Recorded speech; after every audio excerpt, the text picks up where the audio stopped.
Please use headphones or good speakers for optimal auditory pleasure.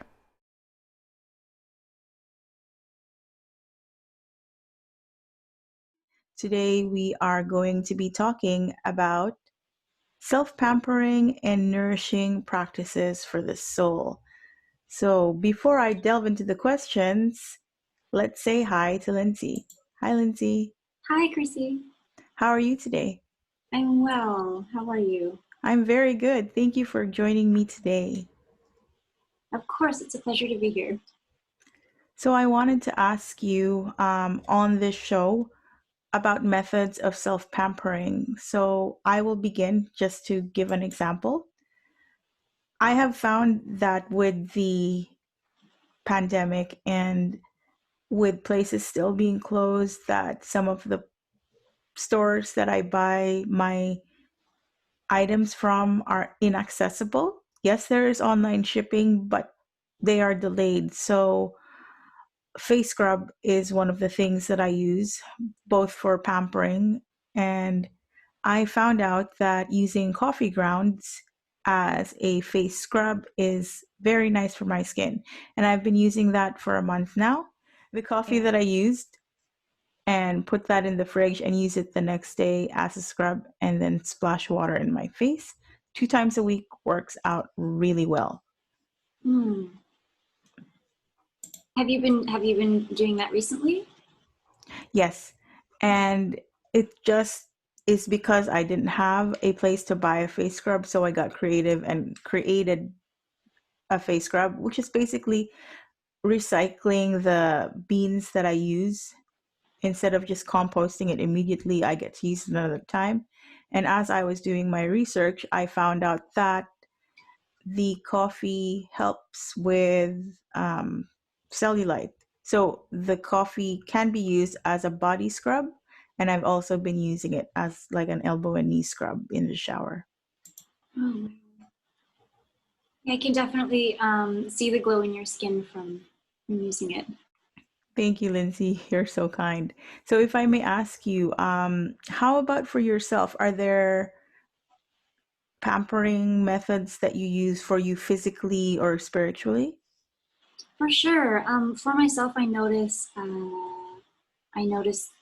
that I need to self-care and kind of pamper myself on a physical, mental, emotional, and spiritual level. And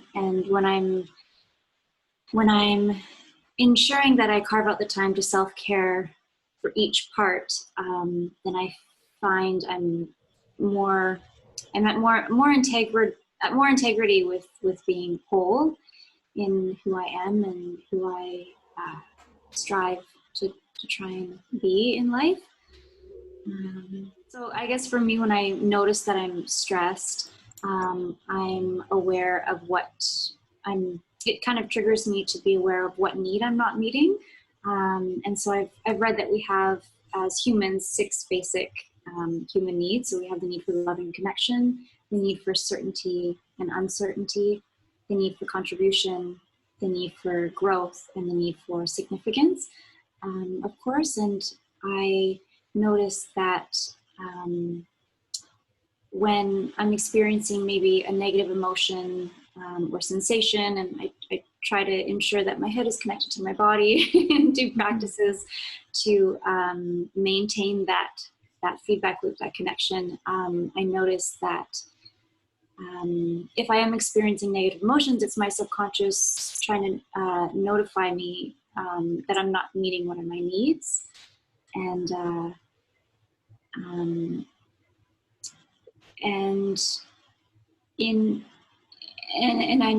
not meeting one of my needs in relation to one of my core needs as a human. So I try to identify what area I'm feeling stuck or out of balance in, and kind of like bring that back into balance. So, Lindsey, how do you feel about helping other people?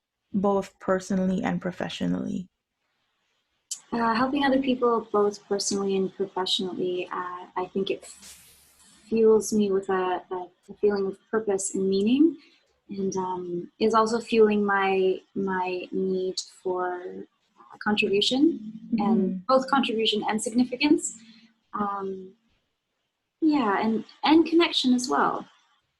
Uh, Absolutely. I resonate with that. And thank you for sharing the hierarchy of needs by Maslow. Each of us, we do have the physiological, the safety, food, water, shelter needs, but we also have the top of the pyramid, which are the transcendence and actualization. And just for the folks that don't know the difference, self actualization is about achieving individual potential. So you're doing activities that speak to your soul and nourish you. But beyond that, there's something called self transcendence, which is helping others and is a spiritual experience. And Lindsey touches on that when she is answering these questions. So thank you for that, Lindsey. of course, definitely, definitely. And I find for myself that if I'm feeling stuck in being able to help others. I really appreciate the hierarchy of needs.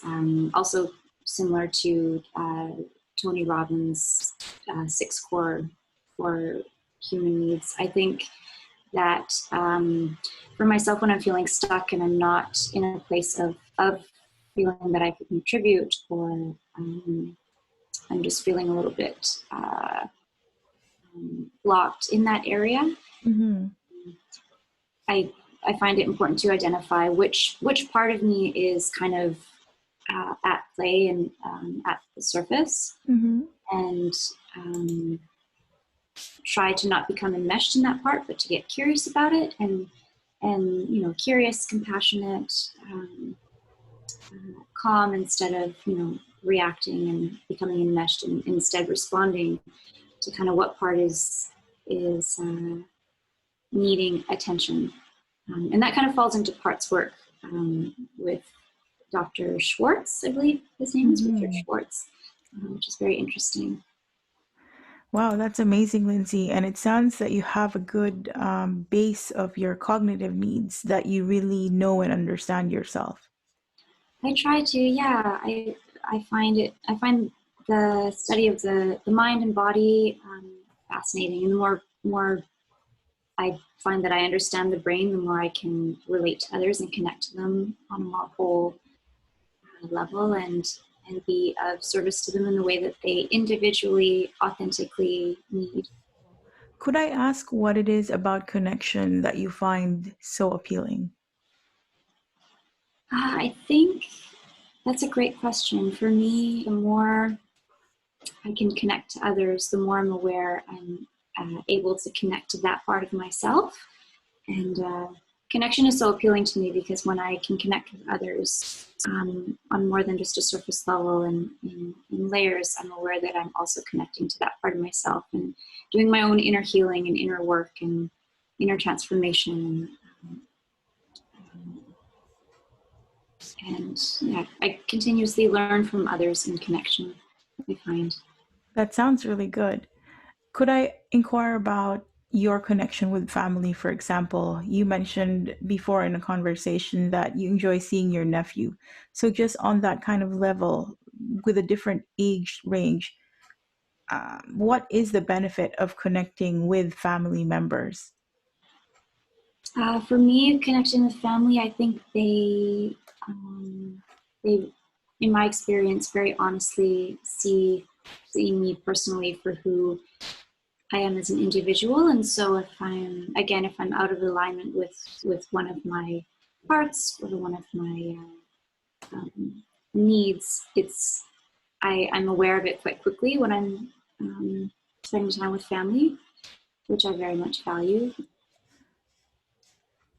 Cool. And it's also fun, right? That's why you keep seeing your nephew and your family again and again. Exactly. Yes, it's very, very fun, and it unearths just pure love within me. And I think that's important for everyone as well, that sense of connection. I'm positive that we will go back to that kind of interaction when more quarantined areas are freed and people can once again see family. And was there anything else that you wanted to let us know?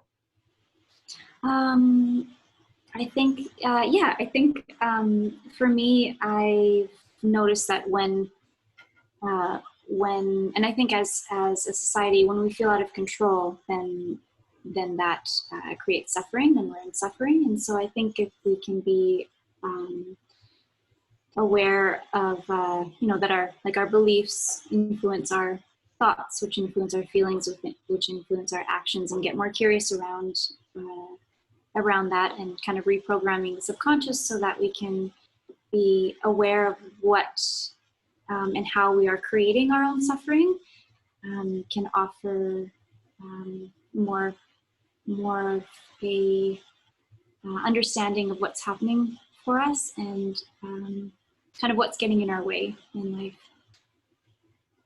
Oh, absolutely. And thank you for bringing that forward. I think it's also one of those things where if you're feeling pain, emotional pain, could be physical, but I refer to emotional pain. For example, you're feeling lonely because wherever you live, you're still quarantined or, in lockdown. It's hard to connect when you're limited to just connecting remotely. And some people are what we call touchy feely. They really appreciate that physical contact, the human touch. It's hard to get that from a screen. And therefore, it could be suffering for them because they're very limited. So, in times like that, can you or do you recommend people meditate in these instances? Definitely, yeah. I think meditating offers you an insight into yourself and finding that comfort within, instead of needing it externally. And physical touch is huge and valuable, I believe, for myself and for others in maintaining that connection. Um,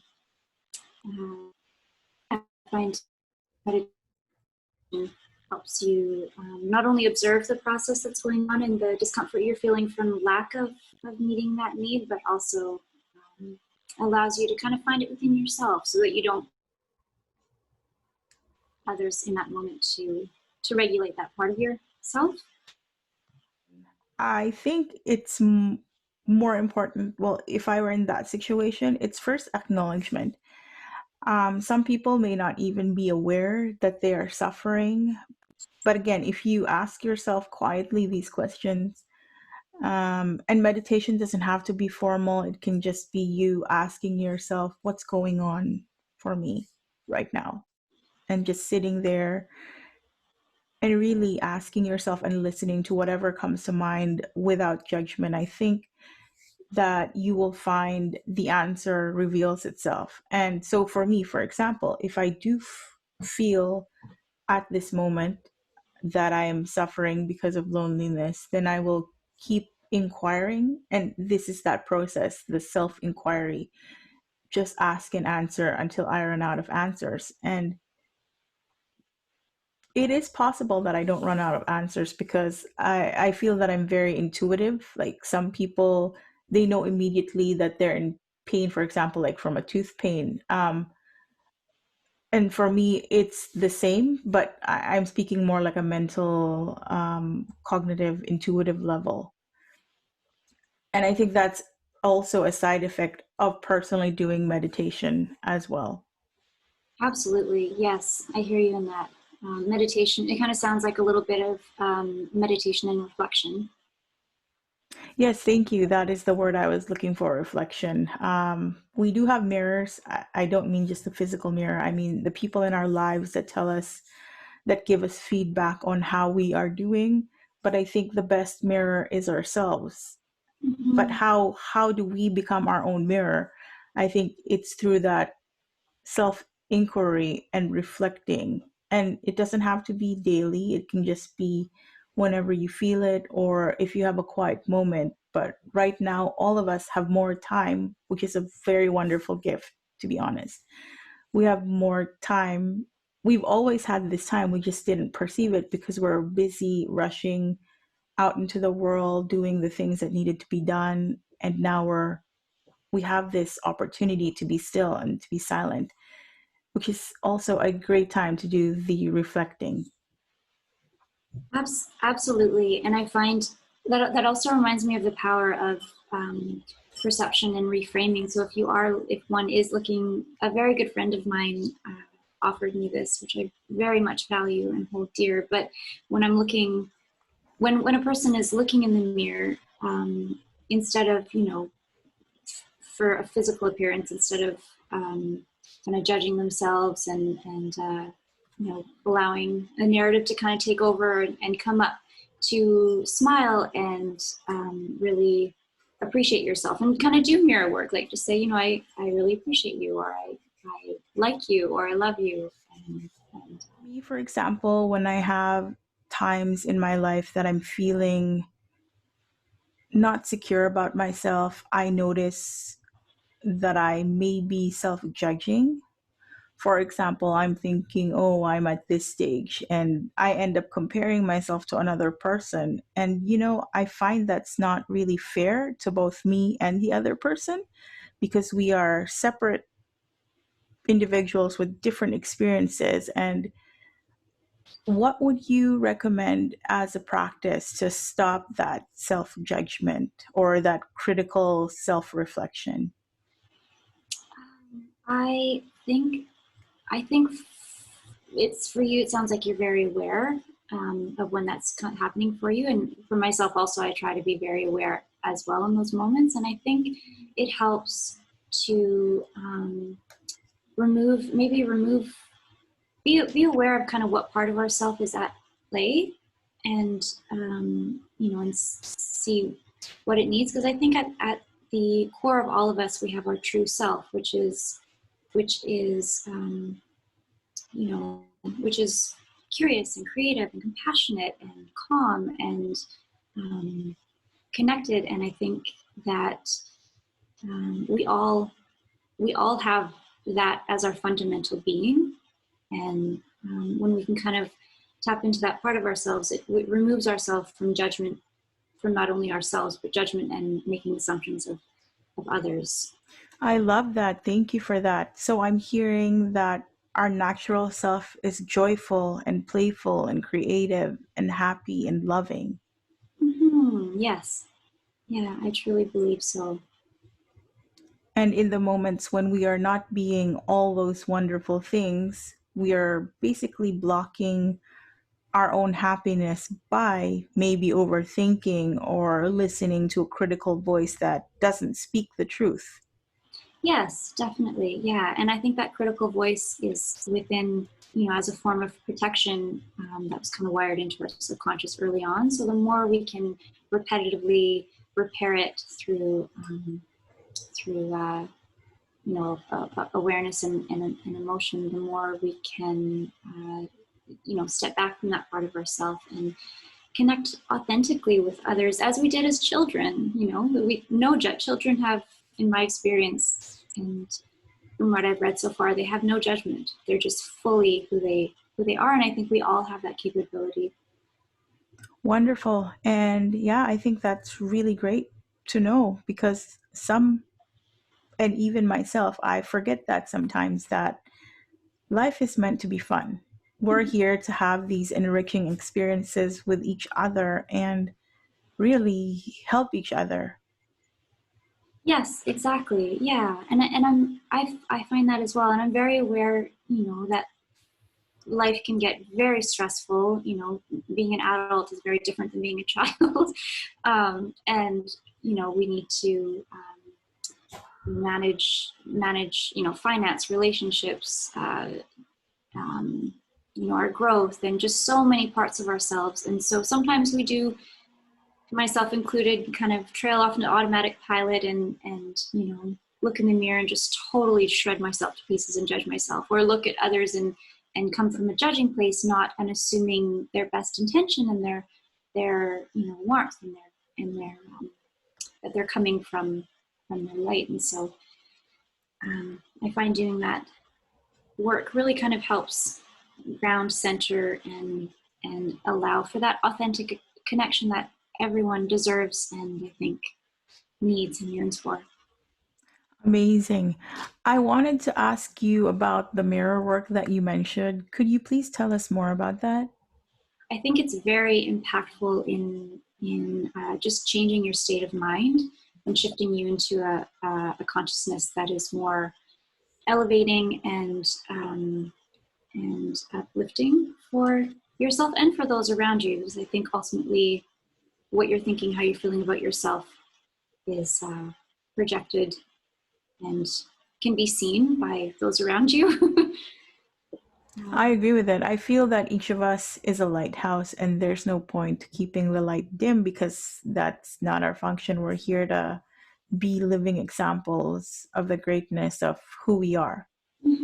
Yes, exactly. Yeah, and by doing that reflection, that mirror work, I think it also, like, if, even quickly at work, if you're in the restroom or at home, passing by a mirror, just kind of glance at yourself and say, "Hey, I see you. I love you," and and that in itself can kind of bring you into the present moment, into not only appreciating yourself, but then also being able to see others and appreciate them. Wow, that's very impactful. Thank you for sharing that. I feel too, for the people watching who may be living in a different country that's not really their home or temporary home, this could be a useful exercise if your family or your favorite people are not around because you're in a foreign place. If you do the example that Lindsay provided, and you don't have to say it out loud, you can just think it. Hi, how are you?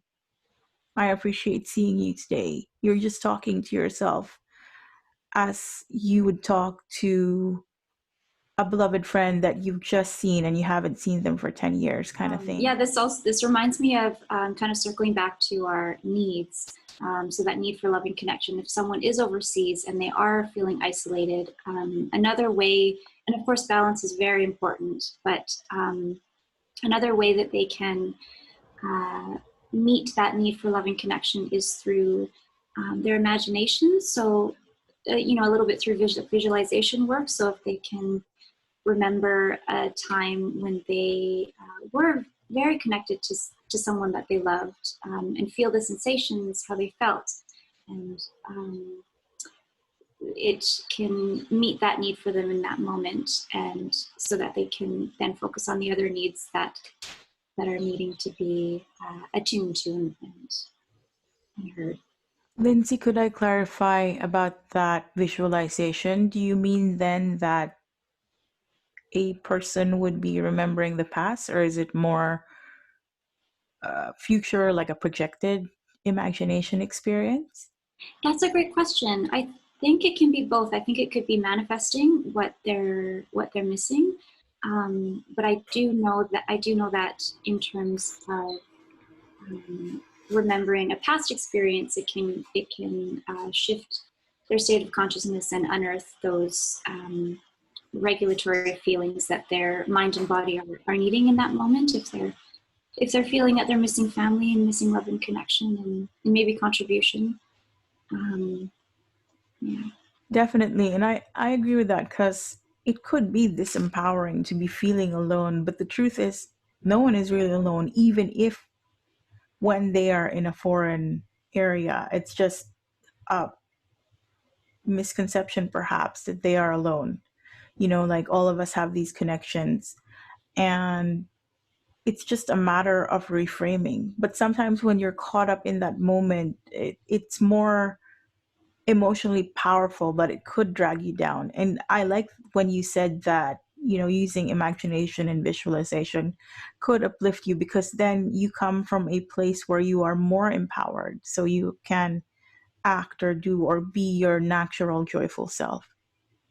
Exactly. Yes, exactly. Kind of alleviating the symptoms of the negative um, emotions, and then kind of shifting it to a place of empowerment, as you said. Absolutely. Yes. And for reference, there is nothing wrong with being negative. We just want to make that clear. It's wallowing in the negative that could be truly disempowering. I think there is value to acknowledging, negative thoughts or feelings. It's just you have to be constructive about how you go so that you're not stuck. Like, let me give you a concrete example. If you are depressed, for example, not physiologically depressed, psychologically depressed, that you're alone and you can't travel back home because of the travel restrictions going on everywhere, this is an opportunity to see that we have now come to a point in time where globally people are more aware. So, and what I mean by that is in the 1918, there was another flu pandemic, and it was called the Spanish flu. Despite carriers having it, and as you know, as a carrier, you may have symptoms that you don't show. You're an asymptomatic carrier. They kept spreading it because they were traveling on boats, or armies were going into different countries, and it was a silent but deadly killer. Whereas now we have that knowledge from the past and we're incorporating that into our present.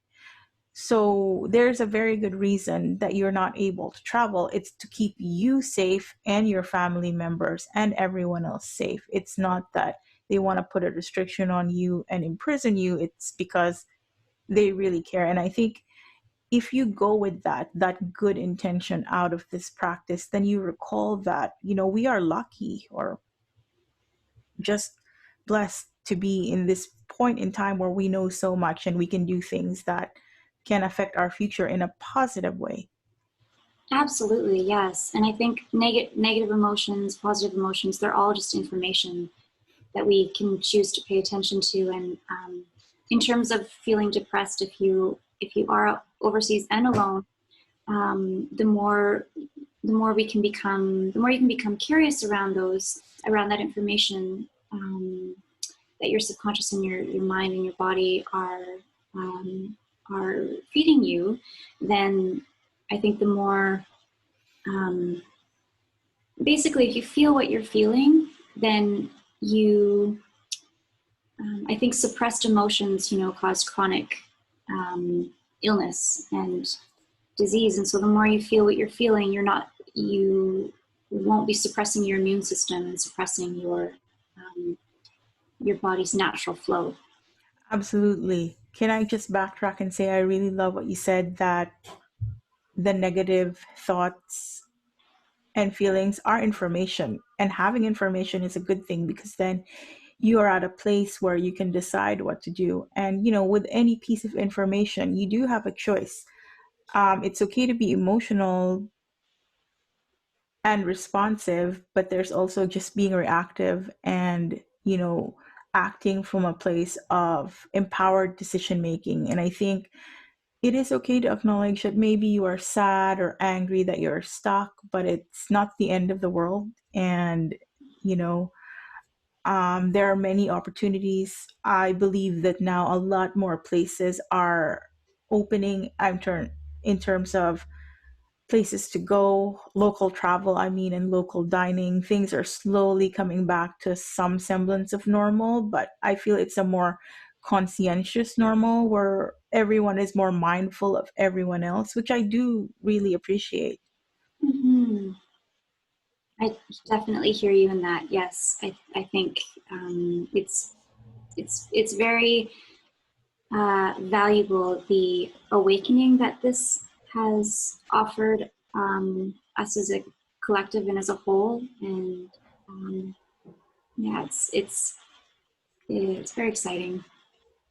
Exactly. And people forget that. I mean, there were a lot who complained, who protested. Yes, you can only get so far with that. It takes a huge global mindset shift for things to change. And we're at the point of saturation now where enough people have been affected. Mind you, there were always people who have been mindful, and then people who are just maybe didn't think about this stuff. But now that they're restricted to home, you're given that space and time to be with yourself and ask yourself, well, what are my values? What do I believe in? what do I subscribe to, and what is the truth? And again, that's different for each person. What the important part of it is that you actually feel good with how things are lining up in terms of values. And I think now when people start returning back to work, back into the world of friendships, being social, that we would have a different kind of relationship shift because of what's happened to each of us in our separate experiences. Just because you are alone at home doesn't mean you're lonely, and you thrive because you're thinking, you're experiencing, you're relating, like you and I are doing right now. We're connecting remotely and we are able to reach um, future friends through this conversation. So there's many really good things that are happening at this moment. So well said, Crissy. Yes, I agree with you. Definitely. And I think everyone, we're all doing the best that we can in each moment, but when the opportunity to become more awakened and the opportunity to get more curious about what's going on can be so valuable for each of us. Absolutely. And that brings us back full circle. This video started with us talking about nourishing the self, the physical self, and pampering the soul, even. And what Lindsey said, that part about being kind to yourself, we are all doing our best right now. And that includes our governments, the people in law enforcement. And I'm not saying they have an excuse to do things that are violent. It's just this is a learning process and there are growing pains. And sometimes actions happen that have consequences that are painful. But through that, I hope that it's not a wasted learning experience, that out of all of this, whatever mindfulness is happening brings more compassion, more love. And we can see that in the media. People are coming together. There are peaceful protests, for example, here in Vancouver. And, it's just a different level, a very conscious level of relating to each other. Yeah, very different level of vulnerability for sure. Yeah.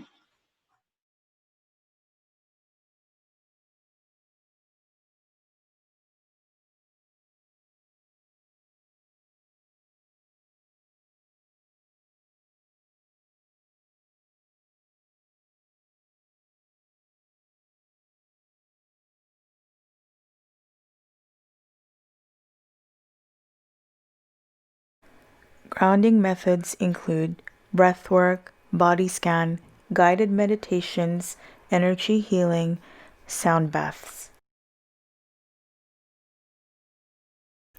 I offer one-on-one and small group coaching, masterminds, in-person, and live stream events.